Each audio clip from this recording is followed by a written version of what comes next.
ಬೆಂಗಳೂರಿನಲ್ಲಿ ದಿನಕ್ಕೊಂದು ಕನಿಷ್ಠ ಒಂದಾದರೂ ರೋಡ್ ರೇಜ್ ಪ್ರಕರಣಗಳು ಬೆಳಕಿಗೆ ಬರ್ತಾನೆ ಇದೆ. ಬೆಂಗಳೂರಿನ ಈ ಹೆವಿ ಟ್ರಾಫಿಕ್ನಲ್ಲೂ ಕೂಡ ಸೈಡ್ ಕೊಡಲಿಲ್ಲ ಅಂತನೋ, ಯಾರೋ ಗಾಡಿಗೆ ಟಚ್ ಮಾಡಿಬಿಟ್ಟ ಅಂತನೋ, ಒಂಚೂರು ಕಿರಿಕಾದರೆ ಸಾಕು ದೊಡ್ಡ ಗಲಾಟೆ ರಂಪಾಟ ಮಾಡಿಬಿಡ್ತಕ್ಕಂಥದ್ದು. ಅದೇ ರೀತಿ ಘಟನೆ ಈಗ ಮತ್ತೊಂದು ಬೆಳಕಿಗೆ ಬಂದಿದೆ. ಈ ರೋಡ್ ರಂಪಾಟ ಅಂತಕ್ಕಂಥದ್ದು ಕೊನೆಯೇ ಇಲ್ಲ. ಪೊಲೀಸರು ಖಡಕ್ ಸೂಚನೆ ಕೊಟ್ಟಿದ್ದರೂ ಕೂಡ ಯಾರೂ ತಲೆ ಕೆಡಿಸ್ಕೋತಾ ಇಲ್ಲ. ನೋಡಿ, 2 ಕಾರು ಚಾಲಕರ ನಡುವೆ ಇಲ್ಲಿ ಕಿರಿಕಾಗಿರ್ತಕ್ಕಂಥ ಘಟನೆ ಬೆಂಗಳೂರಿನ ಕಾಡುಬೀಸನಹಳ್ಳಿಯಲ್ಲಿ ನಡೆದಿರ್ತಕ್ಕಂಥದ್ದು. ರ್ಯಾಶ್ ಡ್ರೈವ್ ಮಾಡಿ ಸೈಡ್ ಬಿಡಲಿಲ್ಲ ಅನ್ನೋ ಕಾರಣಕ್ಕೆ ಕಿರಿಕ್ ತೆಗೆದಿರೋದು. ಕಾರು ಚಾಲಕ ಮತ್ತೊಂದು ಕಾರಿಗೆ ಅಡ್ಡ ನಿಂತು ಗಲಾಟೆ ಮಾಡಿದ್ದಾನೆ. ಇಬ್ಬರ ನಡುವಿನ ಗಲಾಟೆಯನ್ನು ಬೈಕ್ ಸವಾರನೊಬ್ಬ ಬಿಡಿಸಿದ್ದಾನೆ. ಮತ್ತೆ ಅಷ್ಟಕ್ಕೆ ಸುಮ್ಮನಾಗಲಿಲ್ಲ, ಪುನಃ ಕಾರನ್ನು ಹಿಂಬಾಲಿಸ್ಕೊಂಡು ಹೋಗಿದ್ದಾನೆ ಕಾರು ಚಾಲಕ. ಇದು ನಡೀತಾನೆ ಇದೆ. ನಾನು ಯಾವಾಗಲೂ ಹೇಳ್ತಿರ್ತೀನಿ, ಒಂದು ಸಾರಿ ಕೇಳಿಬಿಟ್ರೆ ನಿಂತೋಗುವಂತಹ ಜಗಳ ಯಾರೂ ರೆಡಿ ಇಲ್ಲ. ಅದಕ್ಕೆ ಸಾರಿ ಸರ್ ನೋಡಲಿಲ್ಲ ಅಂದ್ಬಿಟ್ರೆ ಸುಮ್ಮನಾಗ್ಬಿಡ್ತಾರೆ. ಯಾರೂ ಬಿಟ್ಕೊಡಲ್ಲ. ಗಲಾಟೆ, ಕಿರಿಕಿರಿ. ಎಲ್ಲೋ ಬೋರ್ಡ್ ವೆಹಿಕಲ್ ಅವ್ರದ್ದಂತೂ ವಿಪರೀತ. ಇತ್ತೀಚೆಗೆ ಆಟೋ ಮತ್ತು ಕ್ಯಾಬ್ ಚಾಲಕರದ್ದೇ ಜಾಸ್ತಿ.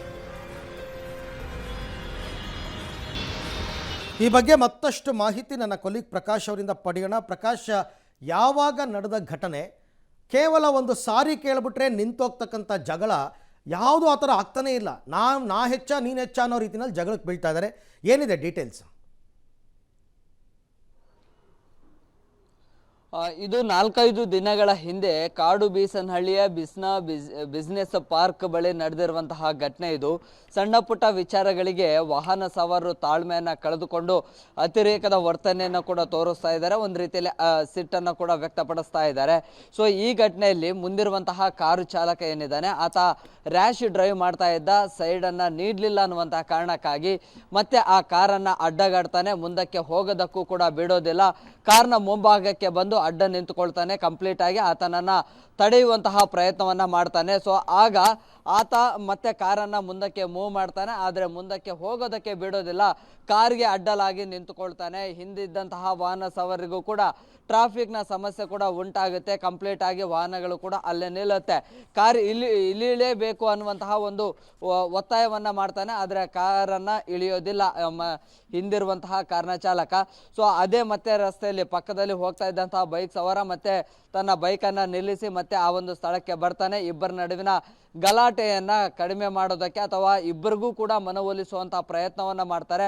ಹಾಗಿದ್ರೂ ಕೂಡ ಮತ್ತೊಂದು ಕಾರಿನ ಚಾಲಕ ತನ್ನ ತಾಳ್ಮೆಯನ್ನ ಕಂಟ್ರೋಲ್ಗೆ ತೆಗೆದುಕೊಳ್ಳೋದಿಲ್ಲ. ಅಲ್ಲೇ ಕೂಗಾಡ್ತಾ ಇರ್ತಾನೆ, ಚೀರಾಡ್ತಾ ಇರ್ತಾನೆ.